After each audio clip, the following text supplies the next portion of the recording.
Fala pessoal, sejam bem-vindos a mais um episódio do Arthur Cury Podcast, nosso podcast com convidados de peso.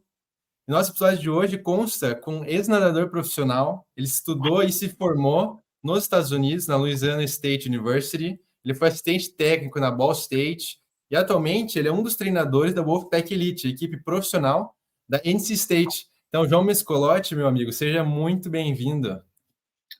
Obrigado pela oportunidade aí, Arthur. Acho uma ideia bem bacana aí. A gente vê bastante podcast de natação aqui nos Estados Unidos ou no mundo inteiro, né? E eu acho bem legal essa oportunidade aí. No Brasil já temos alguns podcasts, mas como eu tinha falado para você, tenho acompanhado aí o seu podcast, os nomes de peso aí, e gosto bastante. É um tipo de conteúdo que eu estou sempre indo atrás. Gosto bastante de ler biografia de atleta, ouvir podcast com atletas, treinadores. Então é uma honra para mim estar participando aqui com você hoje. Legal, cara. E a gente nunca se conheceu, de fato. Agora que a gente está tendo um primeiro contato um com o outro, já vejo que você é um cara show, cara. Sério. E eu vivo acompanhando seus conteúdos no Instagram e tudo mais. E eu realmente admiro o seu trabalho. Então, vai ser um prazer conversar com você, cara. Não, animal, cara. Obrigado. Mas vamos lá, João. A gente quer... Na verdade, queria perguntar para você como é que foi a sua trajetória como nadador do Brasil. Primeiro, sobre como foi seu primeiro contato com a natação, realmente, quando você era criancinha. Como é que começou a natação para você? Cara, comecei bem cedo. Comecei quando eu tinha 7 para 8 anos ali. Eu sou de Presidente Prudente, sou do interior de São Paulo, cidadezinha pequena, mas também é a maior cidade do interior de São Paulo. É uma cidade muito forte. E, acho que muita gente sabe aí o quão forte o interior do estado de São Paulo sempre foi em produzir atletas ali. Então a gente sempre tinha muitos nomes ali de peso na nossa área, e vários clubes também, muito tênis clube, clube de campo e tal.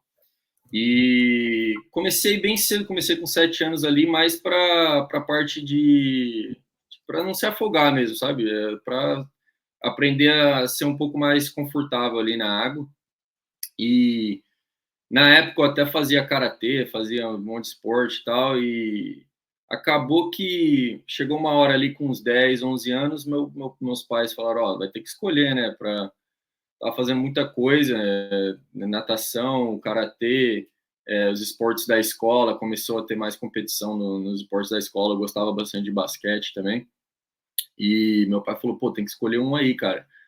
E aí eu quis ficar com a natação, porque na época, pô, fazia karatê, só que não tinha competição, ia lá, treinava, gostava de treinar karatê, mas não tinha a mesma pegada, né? E natação, pô, a gente viajava para campeonatinho regional com a galera, ganhava medalhinha e tal, e eu falava, pô, é isso aqui que eu quero fazer, cara. Mas, assim, o processo, para mim, na natação, eu comecei com vários amigos meus da escola, e muito rápido, assim, tipo, coisa de 6 meses ali, eu já estava muito à frente de todo mundo, assim, em termos de aprender técnica, em termos do desenvolvimento mesmo. E aí já me colocaram na equipe de treino já. Então, por isso que eu já comecei a competir, com 8, 9 anos já comecei a competir, ganhar medalha, tudo, e dali para frente foi só sucesso. E quando que você começou a se destacar realmente, assim, quantos anos? E medalha de brasileiro de categoria? Cara, quem lembra aí, que geração que você é? Você é 98? 2000? É 2000, pô, você é mais novo, então. Então, o pessoal vai lembrar aí. A geração de 96 ali, a minha geração, eu sou de 1996, cara, uma geração pegada, cara.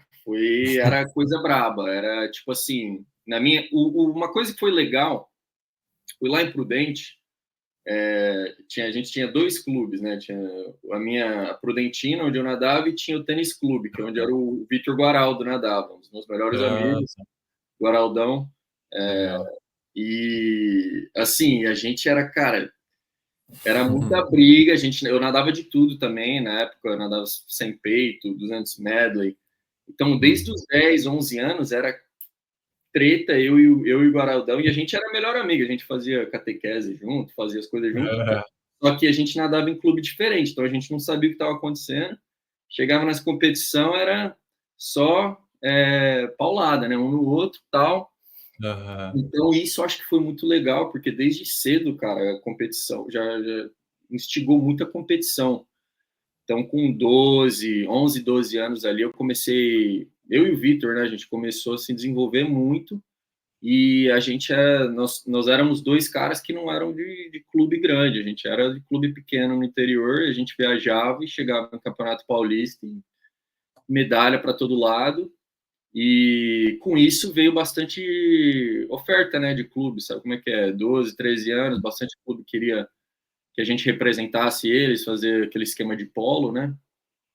E para mim foi uma coisa que assim, o Vitor, até a gente conversa bastante disso, o Vitor, ele conseguia treinar sozinho, conseguia fazer as coisas deles. Eu não conseguia. Chegou um período ali no meu clube que todo mundo parou de nadar, todos os meus amigos eram um pouco mais velhos. Eu já era campeão paulista, já tinha alguns recordes de alguns campeonatos lá em São Paulo. E só que eu não conseguia treinar sozinho, cara. Eu era sempre muito vagabundo mesmo, achava qualquer desculpa que tinha para faltar no treino. E aí veio uma oportunidade quando eu tinha 13 para 14 anos ali, a gente foi num sul-americano escolar, e aí um técnico do Curitibano me convidou para ir para Curitiba. Eu já tinha bastante convite de clubes de São Paulo, só que meus pais ainda tinham um pouco de medo, né, de mandar um moleque de 13 anos para São Paulo. Então, e até eu nem queria, eu achava muito grande, ia ser uma correria e tal. E a gente gostou muito de Curitiba. Eu voltei do Sul-Americano. Em 2 dias a gente pegou a mala, fomos para Curitiba visitar, gostamos muito da estrutura do clube. O clube oferecia uma escola muito boa, né? Uma bolsa numa escola particular muito boa. E, cara, foi coisa de tipo assim: a gente visitou dia 13 de dezembro, dia 2 de janeiro já estava morando lá já. Foi muito rápido. E, pô, mas para mim foi ali que as coisas ficaram muito mais sérias. Com 13, 14 anos. Com quem você treinou lá? Eu não sabia que você tinha ido para o Curitibano. Eu treinei lá no tempo também. Cara, então, eu treinava. Nessa época, quando eu fui, a gente tinha um outro treinador, tinha um treinador que estava vindo como head coach também, o Arilson. Ele era treinador aqui nos Estados Unidos, ele foi pro Curitibano, Arilson Champagne. E só que eu era mais novo, então eu treinava com o Beto e a gente fazia muita coisa com o Adolfo. Acho que você não vai nem. Eu nem conheci. Adolfo De Luca.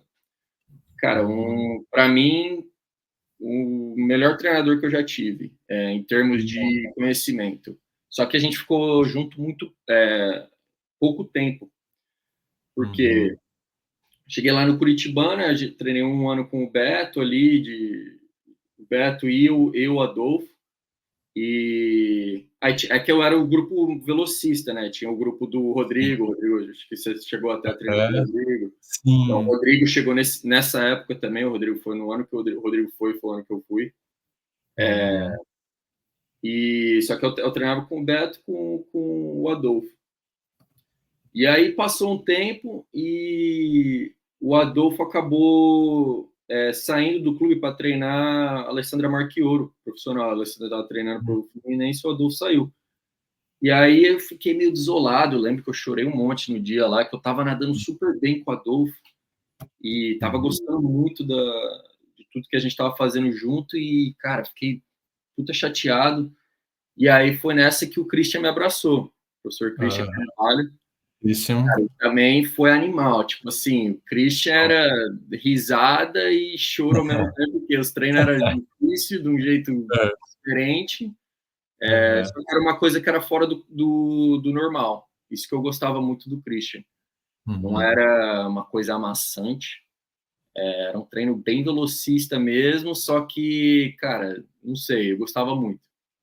Eu treinei ali um ano com o Christian, nadei super bem. Acho que para mim, assim, foi a minha melhor temporada, foi aquele ano.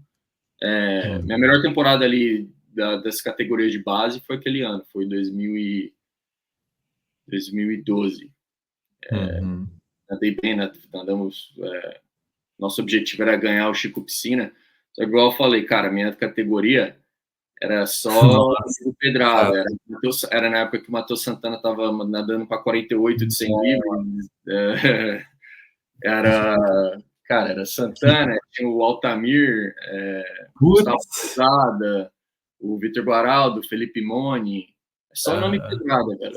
Era final de 50 livre na nossa categoria, no Juvenil 2, Júnior 1, era coisa de 23,5 para você entrar no top 8. E com 15, 16 anos, não tinha. Não existia. Era muito forte mesmo, cara. Era fora do comum. E aí acabou que quando 2013, eu acabei aceitando o convite para ir para o Pinheiros, treinar na equipe do Thiago. Daí eu treinei com o Thiago, tinha o professor Thiago Moreno no Pinheiros por um ano. Também era uma puta equipe pedrada. A gente tinha ali um grupo de 10 moleque velocista que era competição todo dia. E aquilo ali foi muito bom, foi uma época muito boa para mim. Tinha eu, Gabriel Santos, Guaraldo, quem que a gente morava junto. Aí nessa época já estava vindo os moleques mais novos, o Spajari, tinha o Gustavo Borges, não o Gustavinho, tinha um outro Gustavo, o Borjão. Cara, eu lembro desse Gustavo. Então, tipo assim, tinha uma galera muito pedrada e a gente até brincava, se você deve ser amigo do Rosolém aí. Sim. Os caras mais velhos, a gente malhava em horário diferente, né? E os caras sempre desciam da musculação, pô, peguei tanto no agachamento, peguei tanto, não sei o que. O Rosolém é 2, 3 anos mais velho que a gente. E o Rosolém era pedrado, ele pegava bastante peso. Cara, a gente chegava lá, era competição para pegar mais que os caras mais velhos. Era uma época muito boa. E aí, nessa de estar lá em 2013 e tal, eu sempre quis vir para os Estados Unidos, sempre tive o intuito de vir fazer faculdade aqui. Já conversava com alguns técnicos por e-mail, já mandava e-mail e tal, trocava ideia no Skype.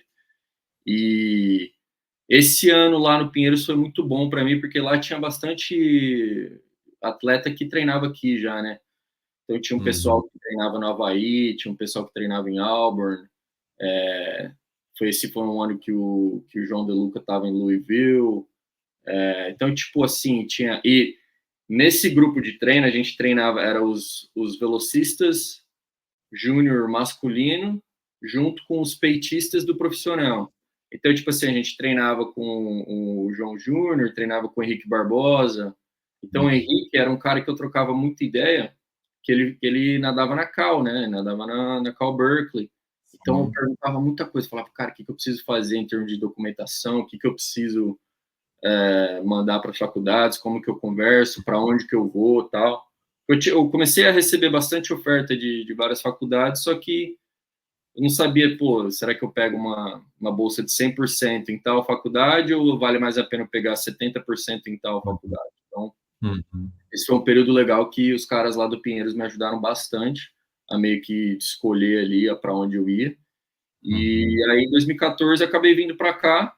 Na época também era muito difícil, né, para nadador brasileiro conseguir bolsa em divisão 1, ainda mais nas Power 5 ali, não tinha muita gente em faculdade Power 5. E para mim, pô, foi uma honra ter conseguido essa oportunidade. E lógico que eu acho que o sonho de qualquer atleta brasileiro naquela época era ir para Auburn, né? Era, pô, os caras para Auburn, era o lugar mais famoso ali em termos de velocidade. Só que eu falei, pô, Auburn não vai me dar muita grana. Aí a LSU me ofereceu uma grana boa e era na mesma conferência. Eu falei, pô, é isso aí mesmo. E aí acabei aceitando e, pô, não me arrependo. Melhor decisão que eu já fiz na minha vida. Você chegou a visitar Louisiana State antes de você aceitar tudo? Cara, Como foi? Não. Cara, não. Foi tudo na foto, trocando ideia. 2 técnicos que me recrutaram para a LSU. Um deles foi o Corey Chitwood, que hoje está na Indiana. Na época ele estava na LSU. E o outro técnico foi o Chris Zip. Ele não dá treino mais, só que antigamente ele dava treino para alguns brasileiros que nadavam com a gente na época lá. O irmão mais velho, não sei se você vai lembrar desse nome, ele dava treino para a Júlia Gerotto, o Lucas Gerotto também, que era o irmão do Matheus Gerotto. E na época troquei muita ideia com o Chris e gostei muito das ideias dele, de velocidade e tal. E eles tinham uns velocistas bons, né, na LSU também. Mas o meu intuito era mais a parte de estar no meio dos melhores, cara. Tipo assim, eu recebi muita oferta de faculdade de Divisão 2, umas faculdades meio, faculdades menores. Só que eu falei, pô, na época a gente tinha 2 nadadores no Havaí, e os caras estavam me recrutando pesado também, tipo assim, eu falei, mano, será que eu vou pro Havaí para ser o rei lá? Vou chegar lá, vou bater recorde da facu, vou ganhar conferência e tal, mas assim, morar no Havaí também, pô, vou pra praia todo dia. Só que aí, vou estar feliz nesse lifestyle? Ou eu vou pro SEC, que é a conferência mais rápida que tem, e você é um Zé Ninguém, só que eu vou estar no meio dos caras ali e eu vou estar motivado todo dia, né? Então, essa foi uma decisão que pesou, que no fim, eu acho que alinha mais com o meu jeito de ser, minha linha de pensamento. Então, mesmo que no SEC, pô, nunca ganhei uma medalha de conferência. Só que, porra, eu dava 19,7 e pegava final B, cara. Eu era top 50 do país, só que no SEC eu não pegava nem final A, porque é pesado. Mas era o que eu precisava. Para eu nadar bem, era o que eu precisava. Era eu estar no meio do bolo dos caras rápidos ali, ao invés de pegar, às vezes, uma oportunidade, uma faculdade um pouco menor e ser o rei, sabe? Tipo. E como é que foi o seu processo de adaptação aos treinos em LSU? Você sofreu muito? Não sei se você sofreu com inglês. Eu até conversei com o Caio Pumputz e a gente gravou o último episódio e ele falou que sofreu com inglês, cara. Não sei se isso foi um problema para você. Cara, não. Eu meio que me ensinei inglês, assim. Sempre gostei, então, desde cedo que eu já sabia que eu queria vir para os Estados Unidos, sempre fui atrás, sabe? Assim, eu não venho de uma família tão privilegiada em termos de. Não conseguiria utilizar uma daquelas empresas que te ajudam a ir atrás da faculdade. Na época, a gente até foi atrás, era, sei lá, coisa de R$12 mil, e, pô, meu pai falou, mano, muito caro. Boa sorte, se vira, meu irmão. É isso, se vira. Então, tipo assim, não tinha grana, cara, para fazer aula de inglês particular. Então, eu tinha que. Mas eu sempre fui muito fuçado. Então, fui atrás, sempre busquei aprender. Lógico que, pô, você chega aqui, nunca tinha vindo para os Estados Unidos antes, demora ali 2 mesinhos, mas eu até brinco. Logo quando eu cheguei, eu comecei a namorar, eu fiquei 3 anos namorando uma americana. Foi a melhor coisa que aconteceu, porque me ajudava muito, cara. Era coisa que eu não sabia, ela me ajudava, coisa de escola mesmo, de fazer projeto, de escrever redação, tal. Ela me ajudava bastante. E eu morava e não tinha nenhum brasileiro. Isso foi uma coisa muito boa também para mim. Não tinha nada de brasileiro na faculdade, nenhum. Em todos os atletas de todos os esportes só tinha uma menina que era portuguesa. A gente nem trocava tanta ideia. Então, tipo assim, foi uma imersão total, porque eu não tinha para onde escapar. Eu não ficava saindo para jantar com brasileiro, falando com os brasileiros o dia inteiro. Então, foi meio que forçado eu aprender inglês, assim. Mas foi uma experiência muito boa. Tipo assim, não.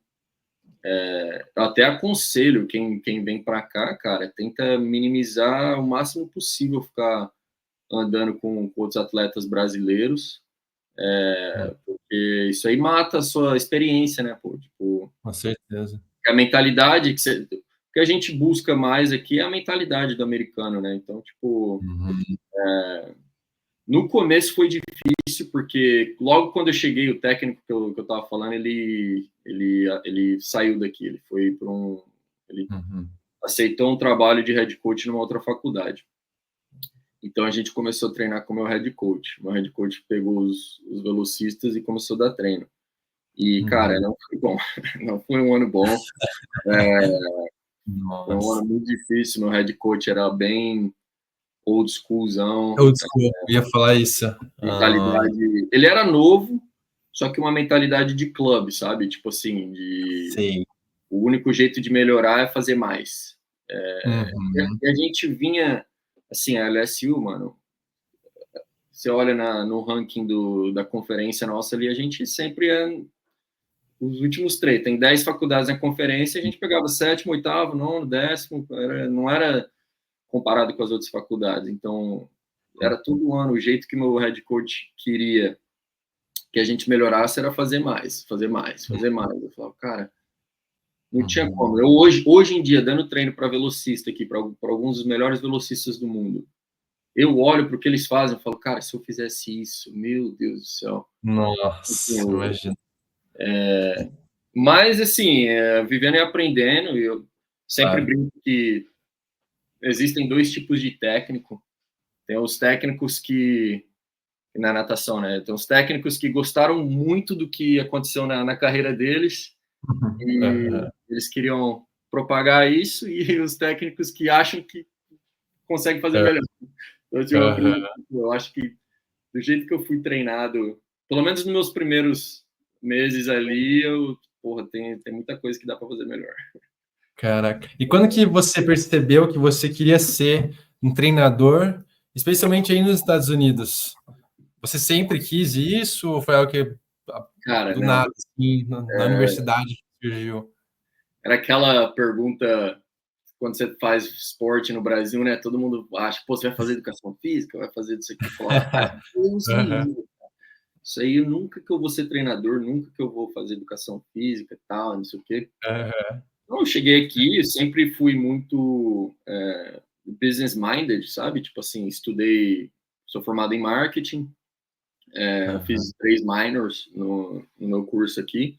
Tenho um minor em empreendedorismo, comunicação e espanhol. E aí eu acabei a faculdade,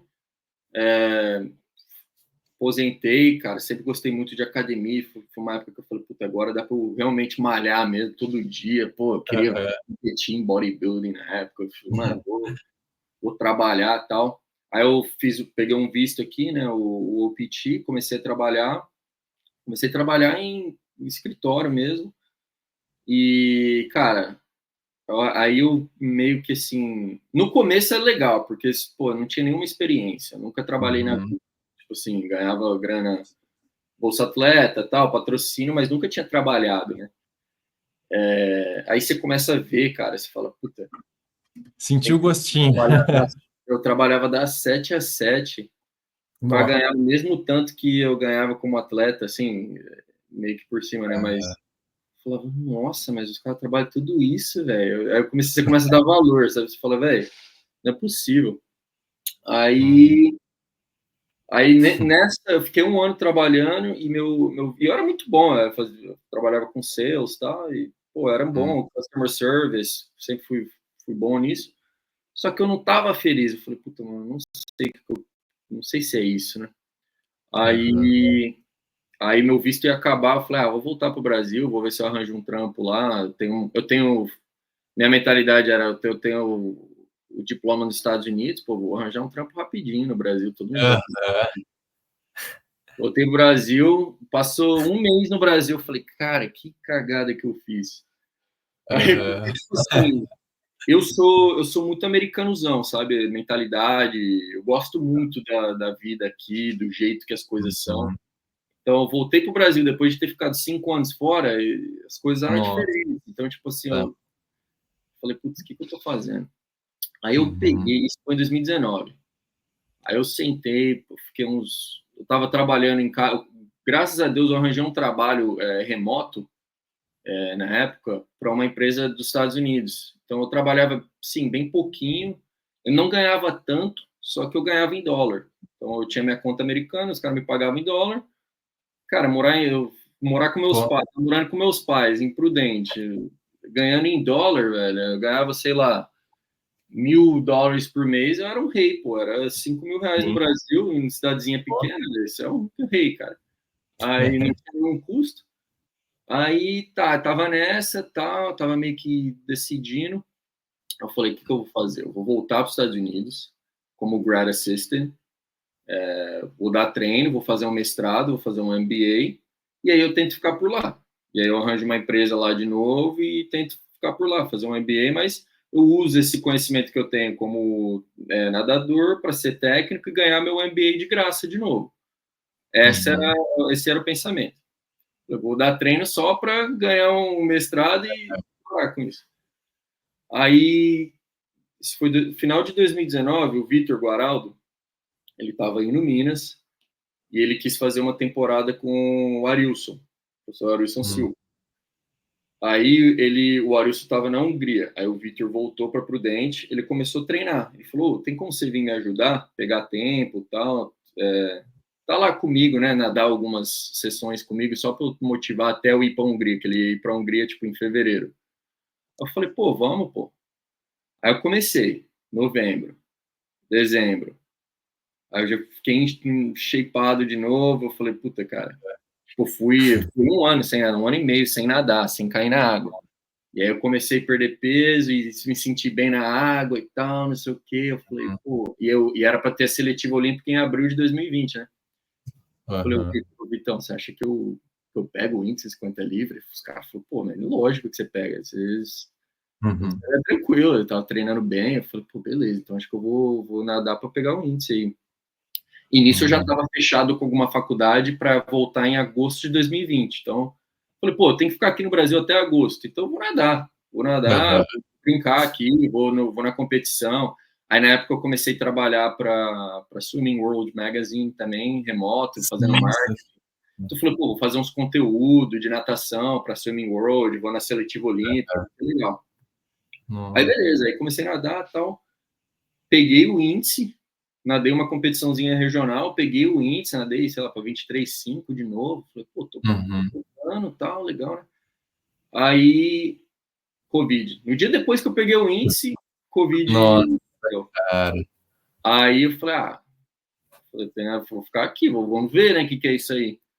Aí foi passando, enfim. Aí fechou tudo, tive que ficar mais um ano. Graças a Deus, o técnico da faculdade que eu ia voltar em agosto de 2020 segurou para minha vaga.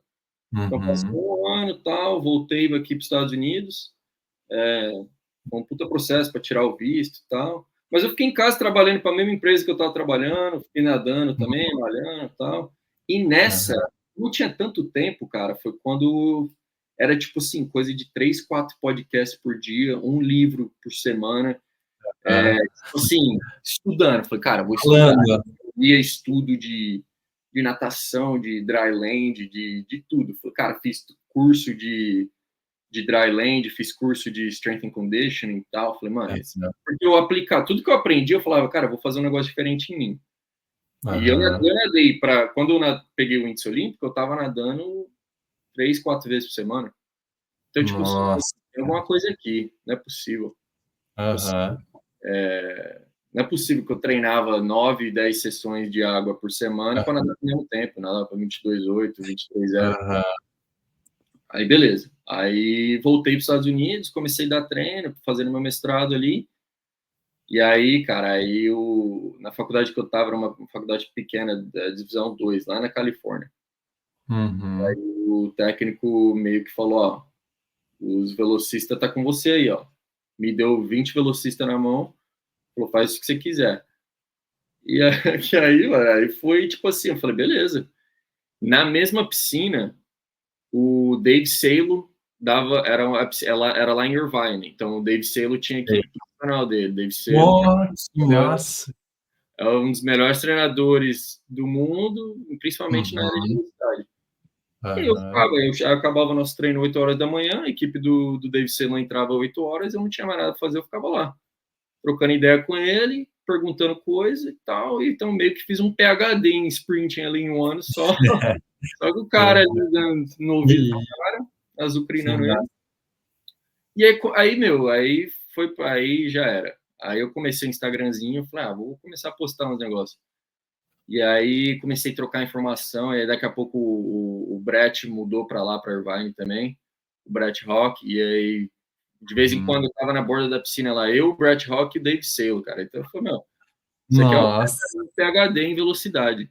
Então Aham. Pô, eu ficava com os caras lá, trocando ideia, perguntando coisa, tal, tal, tal. E aí apareceu essa oportunidade na Ball State, né? Então eu transferi meu mestrado. Só que a partir daí eu já sabia, quando eu transferi meu mestrado para Ball State, eu já falei, meu, eu sabia. é isso aqui, eu vou ser técnico. Eu quero ser técnico Hum. e tipo assim, meu Caraca. objetivo é trabalhar com atleta de elite, só que fora da caixa.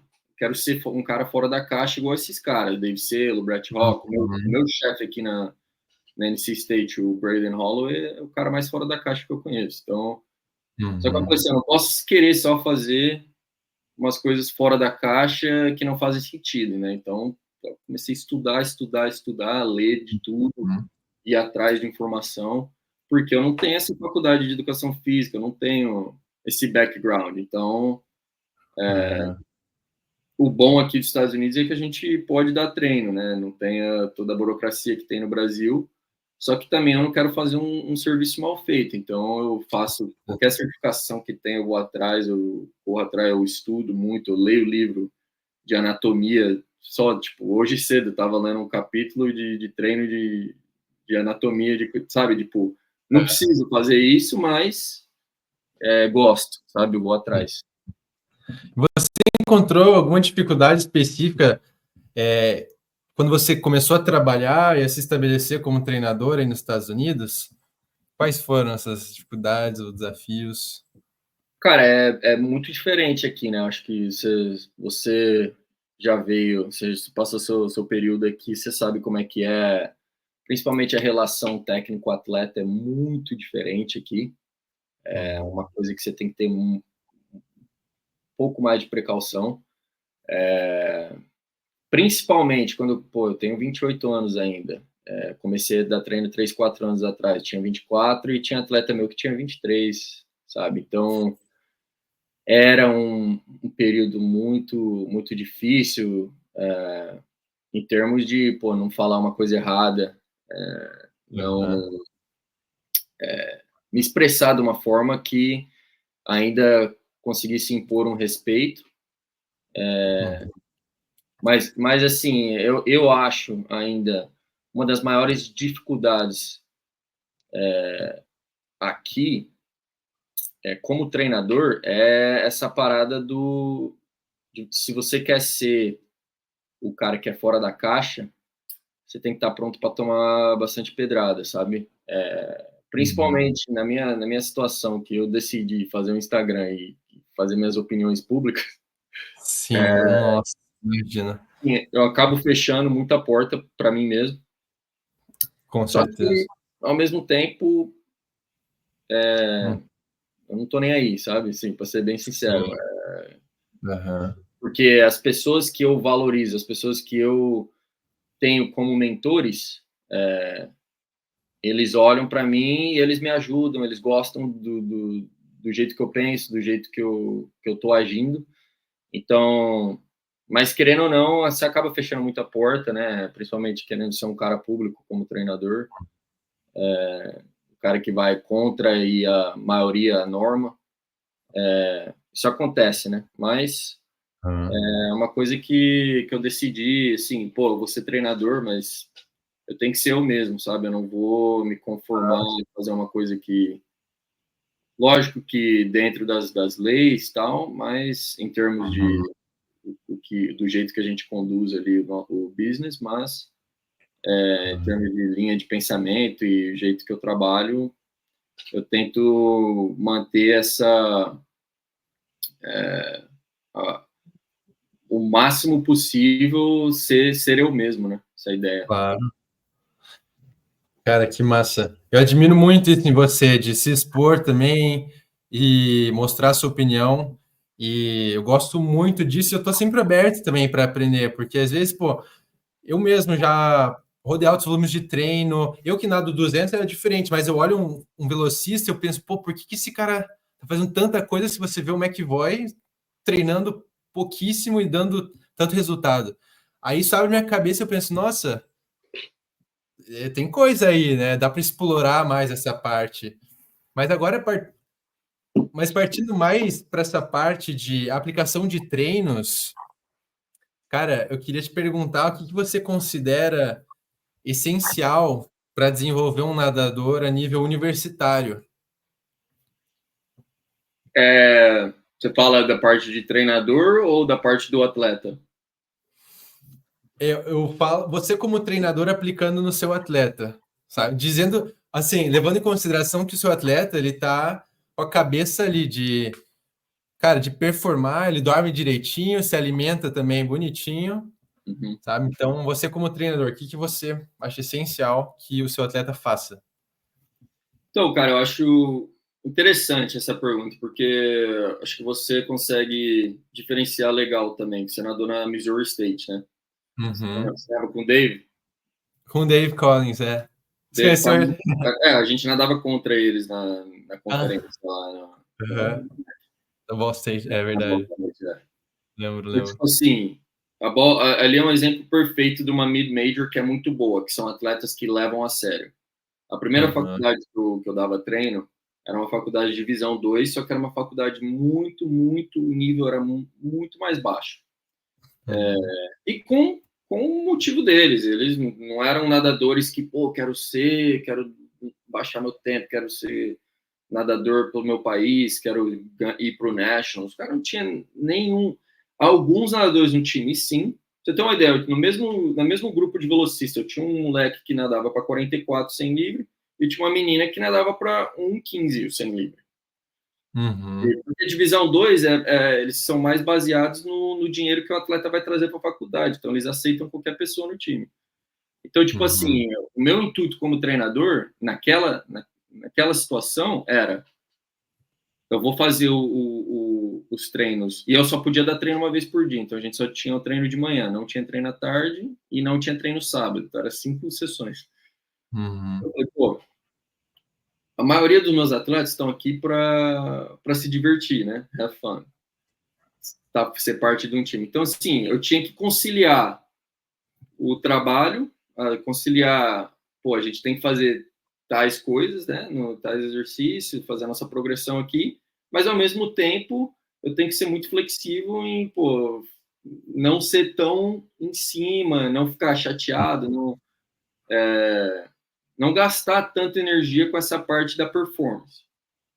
Aí beleza, aí eu vou para Ball State. Ball State era uma faculdade mid-major, mas também a gente não tinha nenhuma bolsa masculina. Então, meus atletas masculinos era meio que tipo assim, pô, a gente quer nadar rápido, mas, pô, a gente também quer sair, quer aproveitar a faculdade americana e tal.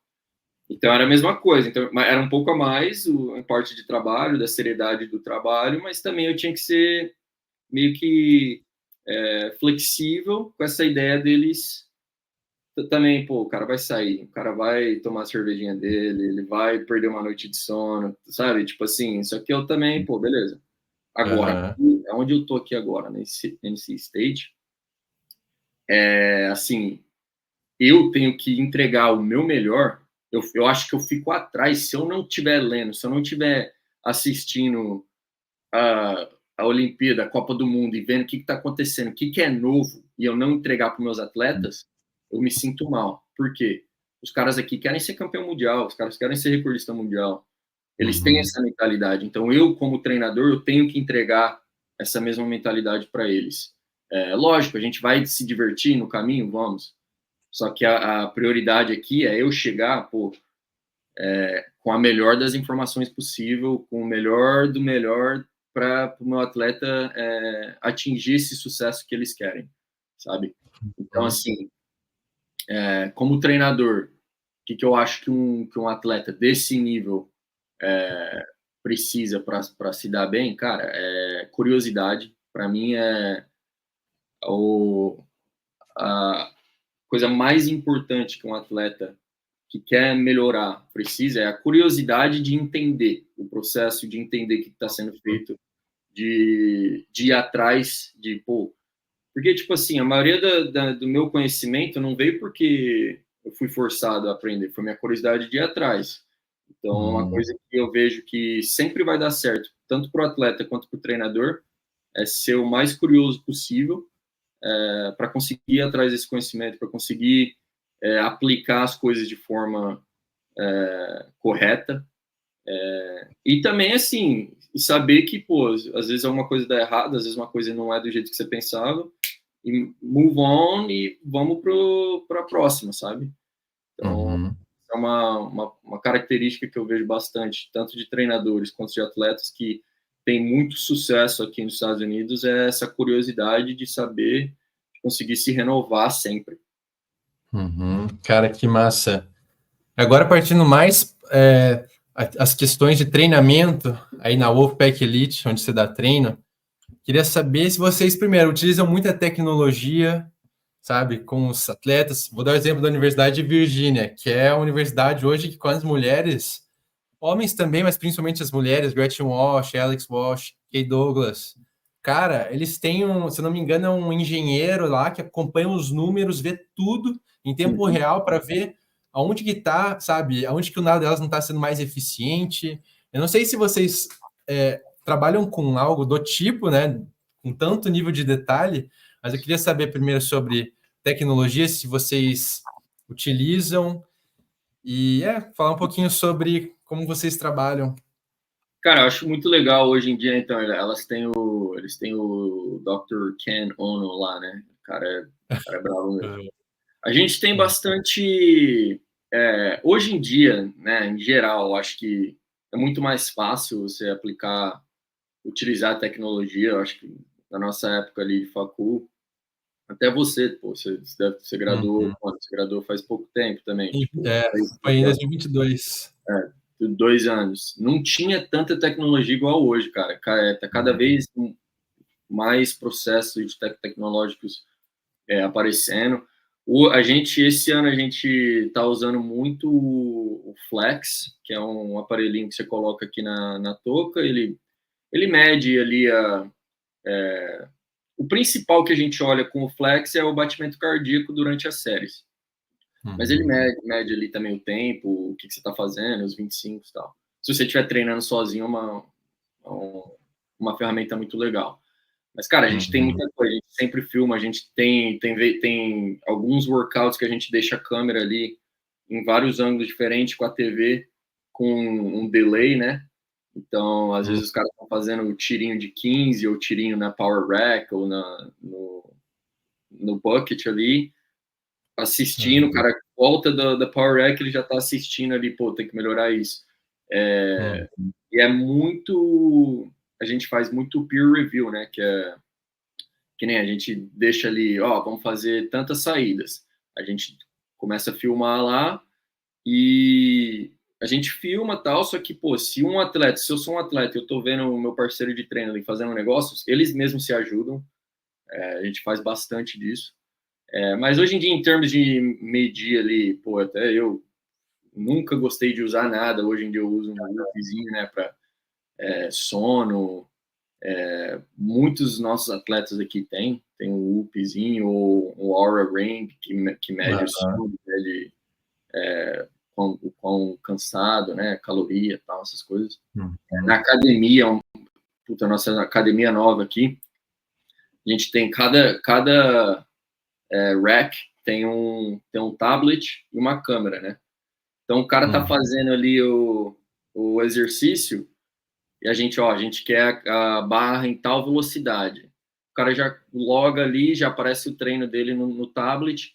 Pô, o cara já faz o levantamento, tá ponto 7, tira um pouco de peso. Tá muito rápido, muito devagar.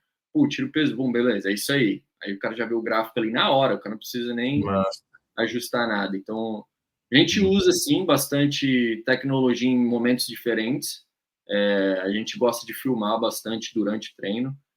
Hoje tem uma série, hoje eu tô com o pessoal do Sem Livre, aí é o pessoal masculino do Sem Livre, então hoje vai ter uma série de Sem Livre e com certeza a gente vai filmar a série inteira e a gente manda para eles.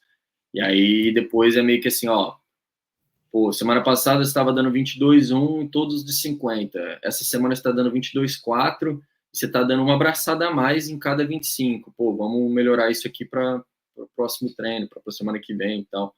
Então a gente analisa assim, meio que por cima, muito desses pequenos detalhes que com certeza fazem muita diferença, né, para esse nível de atleta. Cara, que massa. Agora, entrando mais umas questões filosóficas e de comparação entre Estados Unidos e Brasil, cara. Uhum. Você pega os Estados Unidos, que é uma potência na natação, tem a natação universitária. No Brasil, muita gente para de nadar, porque não tem tanta oportunidade, né? Como nos Estados Unidos, oportunidade de você estar treinando em alto nível e de levar os estudos. Queria te perguntar, como que você vê o crescimento da natação brasileira em comparação aos Estados Unidos? Essa é uma pergunta difícil. Ou melhor, o que você acha que o Brasil pode aprender com o modelo americano? Acho que essa pergunta é um pouco melhor. Cara, vamos lá. Deixa eu fechar algumas portas para mim.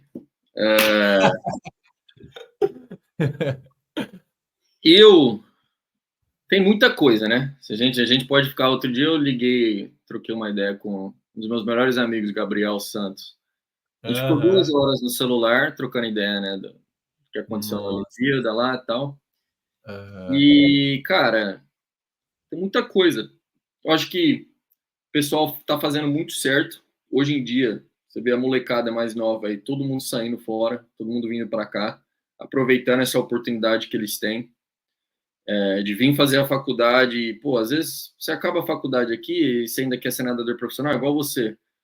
Você ainda vai ter 22 anos, pô, você ainda vai ter 21 anos, dá para você voltar a nadar profissional aí no Brasil e tal, ir atrás do seu sonho ainda. Eu sou muito contra o sistema clubístico tentando prender os atletas, tentando, pô, você não vai ganhar mais o seu salário se você for para os Estados Unidos e tal. Que na minha época foi isso, cara, foi tipo assim, pô, campeão brasileiro, recordista brasileiro e tal. Mas você vai lá para os Estados Unidos, talvez, se você voltar para a competição e pegar a medalha, aí a gente reembolsa. Se não, eu voltei para o brasileiro e na minha época era assim, cara. Então, também que eu desanimei na época, eu falei, eu não vou ficar voltando para nadar, fazer o quê, sabe? Tipo, vou focar na faculdade, tá me dando uma bolsa aqui para eu nadar para eles, eu vou focar em nadar para eles, e é isso. Mas muita coisa, não. Tipo assim, a gente podia ir pro lado da mentalidade, só que, cara, a mentalidade hoje em dia já tá tão globalizado, tá tão disponível para todo mundo, que eu acho que a mentalidade não é nem o que precisa ser mudada, eu acho que é mais a parte administrativa mesmo, principalmente em termos de federação. Essa parte toda de federação e clubística do Brasil é muito complicado, é um sistema que eu não entendo. Se você olhar a equipe olímpica esse ano, o tanto de nadador, o número de nadadores total que treinaram nos Estados Unidos ou treinam nos Estados Unidos é quase metade, se não metade, da equipe nacional das Olimpíadas. E, infelizmente, tem uma regra, né, na CBDA que não pode trazer técnicos gringos, né? Então, tipo assim, eu tava até conversando com um dos técnicos nossos aqui, o Marco Bernardino, ele falou, pô, porque o Breno e o Kaique estão treinando aqui, né? O Breno Correia e o Kaique. Aí o Marco me perguntou, pô, se os moleques pegaram Olimpíadas, se eles pegarem uma competição, você consegue ir com eles, né? Eu falei, pô, graças a Deus, talvez eu consiga. Não sei. Porque do jeito que eu vejo a federação, talvez levariam um técnico do clube que eles representam no Brasil, e não quem eles realmente estão treinando. Falei, talvez sim. Eu falei, mas, pô, se o Braden quiser ir com eles, o Braden que é o treinador que eles estão treinando, o Braden não pode, o Braden é americano. Então ele não pode ser parte da Federação Brasileira. Então, tipo assim, são coisas bem mínimas desse jeito, assim, que eu fico meio desanimado, sabe, cara? Tipo, eu falo, não sei se a gente vai precisar um desastre total antes de abrirem os olhos, ou que já vão começar a abrir os olhos depois de um desastre que meio que já está acontecendo. Então, tipo assim, a minha opinião, né, nesse aspecto é meio a opinião que todo mundo tem, mais ou menos, mas ninguém fala. Então, eu falo porque, assim, meu trabalho é aqui, eu faço tudo aqui, eu não tenho rabo preso. Então, eu não tenho muito medo de falar. Mas é bem isso, né? A gente não sabe como é que as coisas vão acontecer, o que, que vai acontecer com o Brasil daqui a uns anos. A gente quer que tudo melhore, mas como que vai melhorar isso? A gente tenta comparar com os Estados Unidos e pegar os pontos positivos, mas às vezes é algo, não é nem o modelo de treino, às vezes o treino aqui tá certo, né? Às vezes são esses pequenos detalhes, não sei, um pouquinho de política e tal, mas e cultura, né? Categoria de base, é tudo envolvido. Então vai uns bons aninhos aí. Cara, um exemplo que eu uso bastante aqui, ó, por exemplo, o Breno Corrêa tá treinando aqui com a gente, né? Ele tá na Copa do Mundo agora, mas ele tá morando aqui, tá treinando aqui. O Breno, antes deles virem, eles quase não acreditaram, mas o treino do Braden, o treino do meu chefe aqui, ele toma conta da velocidade, da equipe de velocidade. Dentro da equipe de velocidade, existem, hoje à tarde, hoje é terça à tarde, hoje é treino focado no 100. Vão ter pelo menos 5 a 6 treinos diferentes, para grupos diferentes dentro do grupo do Braden. Existem 6 objetivos, 6, 7 objetivos diferentes. Pô, a Berkoff vai nadar o Mundial de Curta no final do ano. Esse aqui é o treino dela de hoje. A Ryan White vai nadar tal competição. Esse aqui é o treino. O Breno vai nadar esse aqui. Esse aqui é o treino do Breno. É assim. A gente tem 4 a 5 assistentes técnicos só da equipe de velocidade. Então, tipo assim, é muito específico para o individual. O que eu vejo muito no Brasil é o seguinte: é o técnico do clube. Pô, eu quero esse nadador. Então, vamos supor, o técnico tem ali um grupo de 15 nadadores na supervisão dele. Às vezes tem ali uma diferenciação, 2, 3 séries diferentes, mas, assim, se o atleta nadar mal na competição, não é culpa do treinador, é culpa do atleta que não... Eles vão apontar todos os dedos para o atleta e falar, ó, esse atleta nadou bem, você não nadou bem porque você fez isso diferente. Então, tipo assim, eu acho que tem muito disso. Eu vejo muito disso. Então, para mim, eu não tenho interesse nenhum em, tipo assim, ter esse rabo preso com ninguém no Brasil e falar. Nem tô citando o nome, tô falando, isso aqui acontece nessa equipe, mas eu sei que acontece. E tem atletas que me falam que isso acontece. Então, tipo, essa é um diferencial enorme que eu vejo dos Estados Unidos para ir, sabe? No nível de elite. De falar, pô, cara, não tem como isso tá acontecendo para um nadador que quer ser final de mundial, um nadador que quer ser medalhista olímpico. Não existe isso, esse meio que one size fits all, né? Então, essa para mim é a maior diferença do sistema clubístico para as faculdades americanas aqui, essa falta de especificação, sabe, de cada atleta.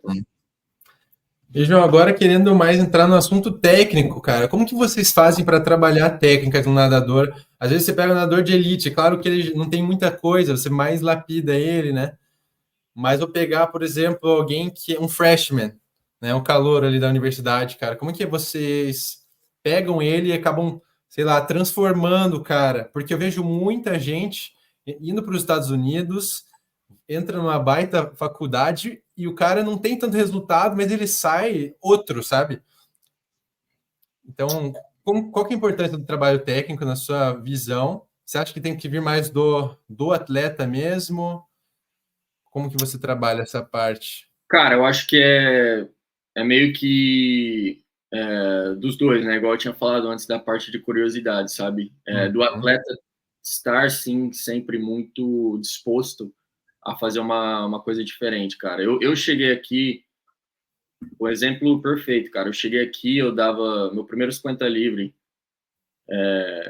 Nas primeiras competições eu dava, tipo assim, 12 e 16 braçadas. E eu tenho uma saída boa, então, tipo assim, 12 braçadas com 25 jardas, com a saída igual eu tenho, era ridículo. E, cara, no meu senior year, eu nadei mais rápido, dando 8 e 12 braçadas. Então, tipo assim, em termos de nível técnico, pô, fiquei muito melhor. Sabe, me aprimorei muito. Demorou algum tempo, mas me aprimorei muito. Mas não só pela parte do treinador me falando, era mais tipo assim, eu tô assistindo, cara, tô olhando. Eu nadava, eu era da mesma classe do Caleb Dressel, mesmas provas, nas mesmas conferências. Então, tipo assim, eu nadava com homem todo final de semana, tinha dual meet, tinha mid-season, não sei o que, não era contra os caras full reba, era Caleb Dressel, era Zach Apple, Ryan Held, era esses caras que eu nadava contra. Então, tipo assim, pô, mano, eu tô assistindo os caras, eu tô vendo o que os caras estão fazendo. Pô, se o Caleb dá 7 braçadas no primeiro 25, por que eu tô dando 12? Então, tipo assim, eu sou do mesmo tamanho que ele, minha saída é igual a dele, então, pô, tem uma coisa errada. Vamos analisar. É muito importante dessa parte do atleta também estar disposto a saber e procurar, cara, ir atrás, falar, pô, o que está acontecendo? Não só esperar que aconteça, né? Mas é esse que eu vejo, os atletas que mais se dão bem do freshman até o senior year deles são os atletas que estão realmente investidos no processo ali, né? De aprender e saber que, pô, às vezes é uma rotina diferente, você tá fazendo aula, você tá morando sozinho, às vezes. A gente tem no Brasil, a gente já tem essa cultura de morar sozinho antes, né? Então você chega aqui já mais. Mas você pega um cara americano que nunca morou em casa, que a mãe faz a comida todo dia, você paga o moleque para morar no dorme, tem que lavar a roupa dele, e ir para treino, ir para faculdade e tal, não sei o quê, cara. O cara tem que ter um time management monstro e ter essa mentalidade de, pô, como é que eu vou melhorar passo a passo, o processo demora, tem que ter paciência, entender tudo que é necessário para conseguir andar mais rápido. E, cara, o pessoal gosta muito de educativos. Eu queria que você compartilhasse um educativo seu, de preferência. E a gente já está chegando no final, tenho mais uma, duas perguntinhas para te fazer, antes da gente chegar nas perguntas groselha. Mas se você tiver um educativo favorito, cara, puder compartilhar, pessoal de crawl mesmo. Cara, eu gosto muito, por nadar 50 libras, eu gosto muito eu chamo de, eu não sei como é que fala em português, eu chamo de long dog, ou a gente chama de human paddle, que eu snorkel mesmo, com snorkel, às vezes um pé de pato, é a braçada submersa, né? Então, submerso, e eu gosto de fazer muita variação desse educativo, um braço, aqui na NC State a gente faz muita variação, tipo, a gente faz sempre tem, tipo assim, 3 e 3. Então, você começa batendo perna aqui, você faz 3 metade, 3 meio que palmateio, half human paddle, e aí depois 3 full. E aí depois 3 braçadas normais. É uma variação muito, muito legal, principalmente para nadador de crawl. Eu gosto muito de ensinar a usar a escápula.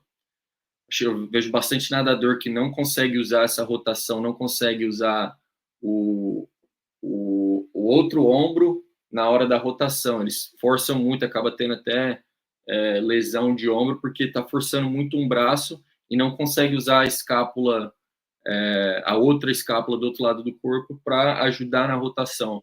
E é uma coisa que eu sempre passo nas minhas clínicas, eu faço bastante aula privada com atleta mais novo, eu sempre falo shoulder driven freestyle, né, que eu ensino a usar bastante essa parte da cintura escapular para ajudar, para dar um pouco mais de força na rotação do crawl.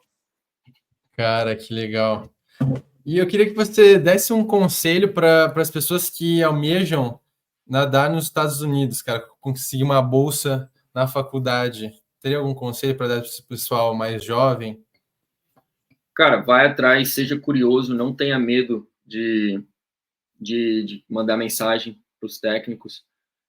Na nossa época ali não existia Instagram, não tinha muito dessas coisas, então tinha que mandar e-mail. Às vezes não muito tempo atrás eu olhei um dos e-mails que eu mandei para os técnicos em 2003, meu inglês era full reba, um inglês feio. Eu joguei no Google Tradutor e mandei um e-mail lá, falei, meu tempo é isso aqui, você quer? Tem bolsa aí? Basicamente.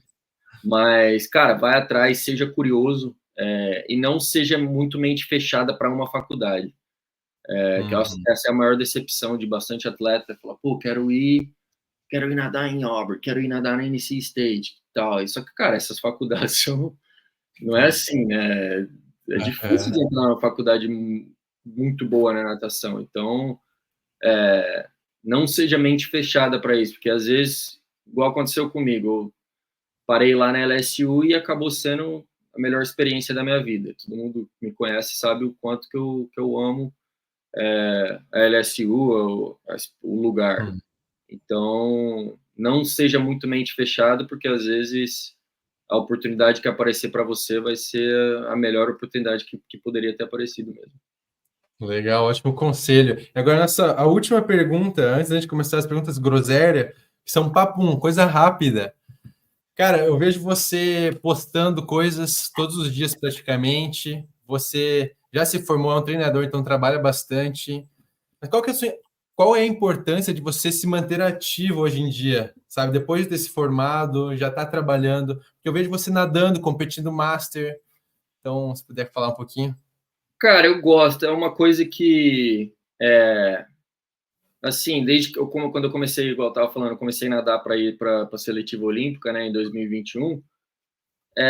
Eu gosto de experimentar coisa nova, eu gosto de ser meio que disruptivo, e eu acho que, assim, pô, eu tenho 28 anos, eu tô longe de tá velho ainda, sabe? Eu sou um cara que eu troco muita ideia, que é um dos meus mentores, um business partner, é o Nicolas Santos. Então, tipo assim, é um cara que eu vejo que eu tenho como amigo hoje, que eu falo, pô, cara, o cara tem 40 e tralalá e nadando para 23, 50 borbo na longa ainda, sem treinar direito. Então, tipo assim, eu Nossa. falo, cara, até o Nicolas, meu, o Nicolas fala que ele começou a nadar os 50 borbo com 32, 33 anos. E, tipo assim, o book da carreira dele mesmo, de sucesso nos 50 borbo, foi depois dos 30 e tantos. Então, Nossa. eu nunca usei a palavra, aqui eu brinco aqui nos Estados Unidos, eu nunca usei a palavra aposentado. Então, eu nunca falei, pô, tô me aposentando. Eu dei um tempo, tem períodos que eu dou um tempo, tem períodos que eu nado mais.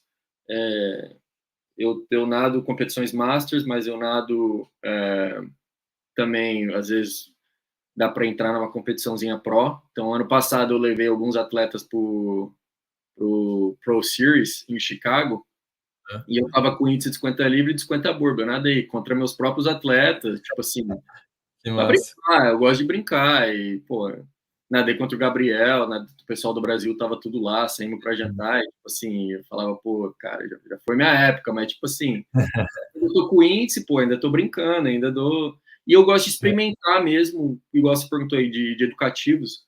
Pô, outro dia o Braden passou um educativo pros nossos moleques lá. Aí eu assisti, beleza, acabou o treino, meti a sunga, entrei na água e comecei a fazer. Falei, pô, né, tô entendendo então como é que sente, como é que é a sensação do educativo, como que eu posso fazer uma variação desse educativo. Então eu gosto muito de experimentar equipamento, experimentar técnicas de treino nova. E eu sou muito ativo mesmo. Então, assim, hoje em dia eu estou prezando um pouco mais para o lado da longevidade. Já fui de levantar muito peso já e hoje em dia eu tô dor. Estou para lançar um produto aí, um programa de mobilidade. Eu fiz uma parceria com uma amiga minha que é fisioterapeuta e a gente montou um programa de mobilidade com 3 níveis diferentes para idades diferentes. Então, youth, né, que é a molecadinha, atleta de clube, um elite, que é para um atleta mais profissional, e a gente fez um master também. Acho que a gente vai lançar semana que vem uma outra. O produto chama Swim Mobility Hub. E assim, é uma coisa que eu vejo que falta muito.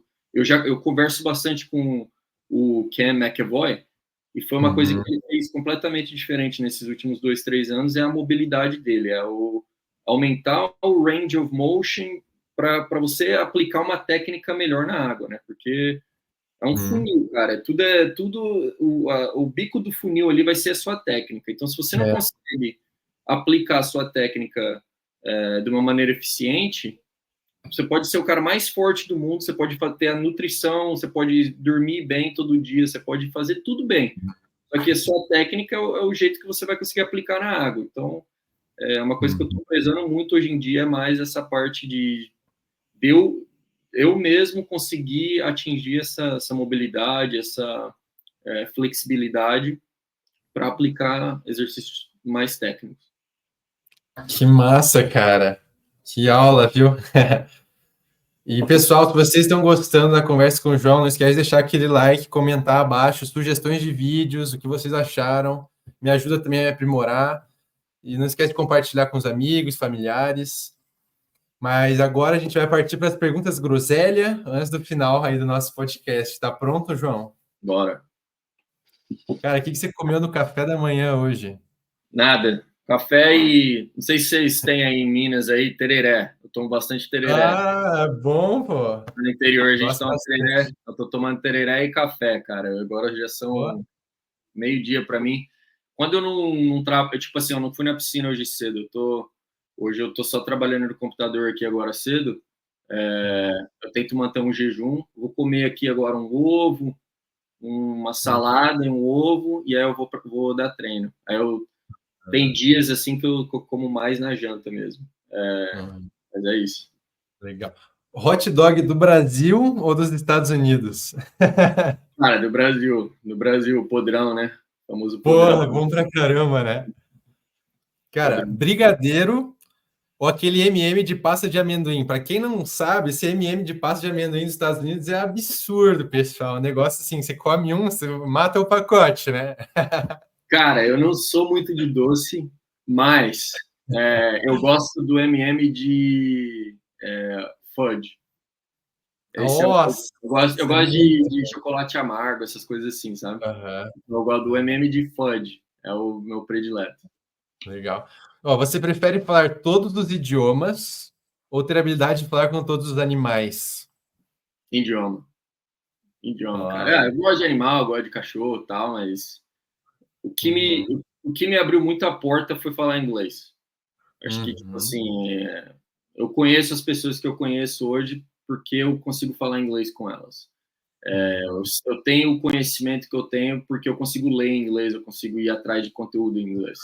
Acho que isso limita muita pessoa. Então, falar todas as línguas seria perfeito. Agora, mais duas. Primeira, você prefere ter a habilidade de viajar no tempo, só que apenas para o futuro, ou de se teletransportar para qualquer lugar, só que você já esteve? Não pode ser para outro lugar, tem que ser para os lugares que você já esteve. Isso é boa. Cara, eu vou ir de teletransportar para lugares que eu já estive. Porque deve ficar mais fácil, né? Mais barato do que pagar $2.000 com uma viagem para casa toda hora, né? E agora, para finalizar, cara, como que você se definiria em uma palavra? Cara, curioso. Para voltar aí no que a gente tinha falado antes, de uma coisa que eu levo para a vida, assim, é stay curious, né? Tipo assim, nunca se contente, por mais que existem, sim, ali ciência, coisas que já estão comprovadas, mas acho que existem sempre novos jeitos de melhorar, de aprimorar processos, então acho que ser curioso em relação a esses processos e estar sempre buscando uma maneira nova de fazer a mesma coisa, eu acho que é muito importante. Cara, show. João, onde que o pessoal pode te encontrar nas redes sociais, cara? É esse o seu arroba mesmo do Insta? Isso, deixei meu arroba aí, Swing Coach João. Aqui nos Estados Unidos ninguém consegue falar meu nome, então é Swing Coach João. A maioria do meu conteúdo é em inglês, né? Eu já tentei fazer conteúdo em português, mas acho que, é igual eu tinha falado, eu me sinto mal de limitar. Então, o conteúdo em inglês é uma língua universal que eu consigo abranger o mundo inteiro. Então, eu gosto de fazer conteúdo para espalhar informação, para mostrar para todo mundo o que eu sei. Então, eu gosto de fazer em inglês, porque é uma língua um pouco mais universal, mas Swing Coach João.